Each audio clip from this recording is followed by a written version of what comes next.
इस वक्त की बड़ी खबर निकल कर आ रही है नेपाल की सेना से। नेपाल की सेना के 9 लोगों की एक टीम भारत की मिलिट्री एकेडमी के अंदर आई है और अलग अलग सर्विसेज का वो दौरा कर रही है।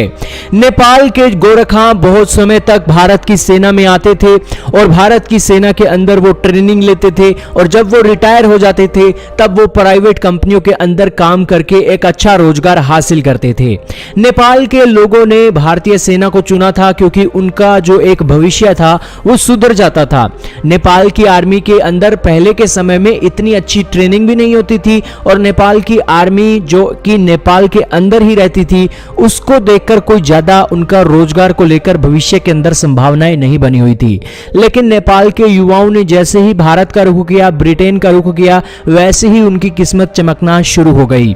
लेकिन अब नेपाल के अंदर से कोई भी युवा इतनी बड़ी संख्या में भारत के अंदर नहीं आ रहा है। गिनती के ही नेपाल के युवा भारतीय सेना में शामिल होने के लिए आते हैं। लेकिन दोस्तों वो नहीं आते हैं तो इसका एक कारण भी है, क्योंकि नेपाल की जो आर्मी है वो भारत की मदद लेकर जो फैसिलिटीज भारत की सेना को मिलती है वही फैसिलिटीज वो नेपाल के युवाओं को देना चाहती है अपनी सेना के अंदर। यही कारण है कि 9 लोगों का डेलीगेशन, हाई लेवल का डेलीगेशन भारत की मिलिट्री एकेडमी देहरादून के अंदर आया है और अलग अलग सर्विसेज, अलग अलग स्टाफ के चलते इन्होंने ये दौरा किया है। और भारत की सेना किस तरीके से एक सतर्क रहती है और हर मामले के अंदर 100% इनका स्कोर रहता है, उसी के चलते जिस हिसाब की ट्रेनिंग भारतीय सेना हासिल करती है इन एकेडमी के अंदर वही ट्रेनिंग नेपाल के युवाओं को भी दे सकें, इसको लेकर 9 लोगों का डेलीगेशन नेपाल से भारत आया हुआ है।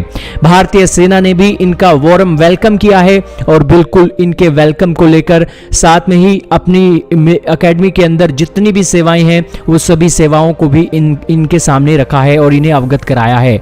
मिलिट्री किस तरीके से सीसीटीवी को हैंडल करती है, किस तरीके से ब्रिजेस बिछाए जाते हैं, अलग अलग वेदर के अंदर क्या कंडीशन होगी, ये सारी की सारी ट्रेनिंग जो है मिलिट्री के एकेडमी के अंदर ही होती है।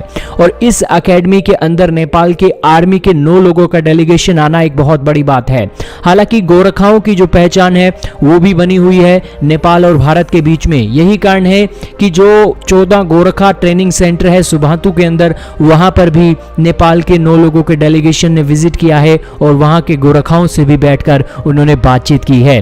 भारतीय सेना के अंदर गोरखा अपनी पहचान बनाए हुए हैं और नेपाल के ये हाई लेवल डेलीगेशंस जो नेपाल से चलकर आया है वो अपनी मिलिट्री ट्रेनिंग को किस तरीके से बेटर कर सकता है, भारतीय ऑफिशियल से उन्होंने ये सीखा है। भारत आज दुनिया की सुपर पावर के साथ मिलकर काम कर चुका है और जो एक्सपीरियंस उन सुपर पावर की कंट्रीज को है वही एक्सपीरियंस भारतीय सेना को भी हो गया है। यही कारण है कि नेपाल को जब पड़ोस में ही सुपर पावर वाली सारी फैसिलिटीज मिल रही हैं तो वो भारत के अंदर आकर ये सारी फैसिलिटीज अपनी सेनाओं को भी देना चाहता है। भारत के लिए गर्व की बात है कि नेपाल ने भारत को चुना है। आपका इस बारे में क्या कहना है कमेंट सेक्शन में बताइएगा।